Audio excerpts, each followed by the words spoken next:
Hey, what's going on, ladies and gentlemen? My name is Rayge, and we are back today to discuss S.W.O.R.D Satellite. But more importantly, guys, I do want to leave with you a takeaway message on this event, because overall, it's actually a good event.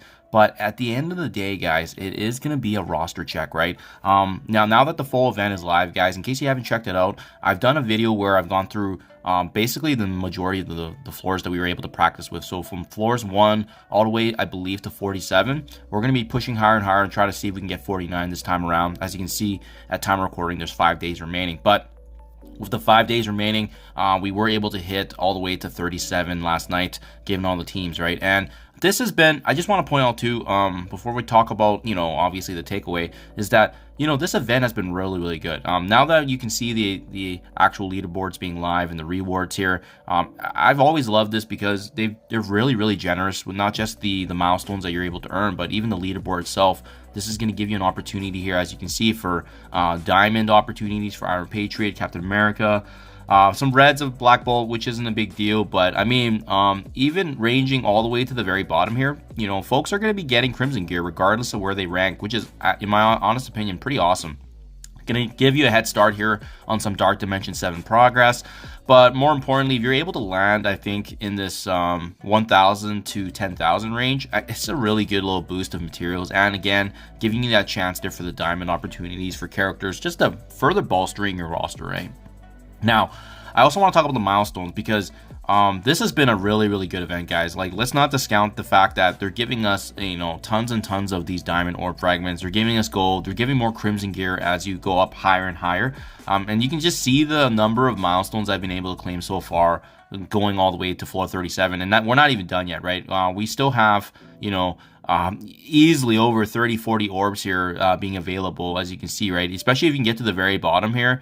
It's nice to get at least 18 orbs right there for crimson gear. So this is huge. The gold is massive.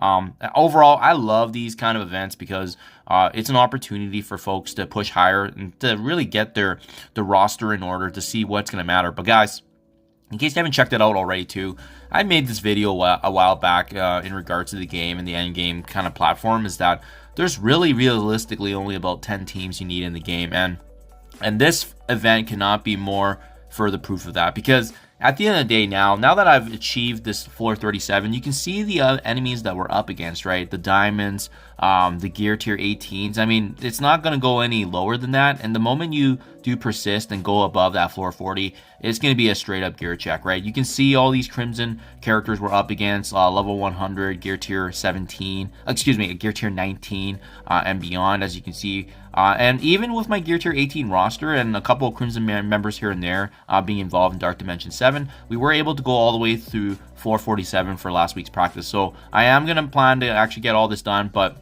I do want to share with you guys my game plan and strategy, because like I said, I'm free to play. I don't have all these characters and different teams being built up. As you can see even on screen there, obviously I'm prepping for Dark Dimension 7, but I mean, realistically, there's only really been 5 teams that's been pushing me higher. So every day now, we have 5 days remaining, and every day if I average about 3 to 4 wins per for the floors, I'm going to get to floor 49, no problem. But I want to share with you guys my 5 teams that have been consistent, because honestly speaking right now, they're the only ones that matter, especially when you're trying to make some meaningful progress. And I know there's going to be some progression made here, obviously folks being able to drop back down the floor and work their way up, but being free to play, we're not going to have that much arsenal and characters at our disposal, right? So I want to share with you guys, though, the 5 teams that have been consistent for myself. It's been getting me through a lot of the different floors, and again, I'll link everything below, guys, because that floor 1 to floor 49 reference guide is going to be a good starting point if you just need to get some ideas of how to get through some of the floors. And you can also see my teams and power levels as well.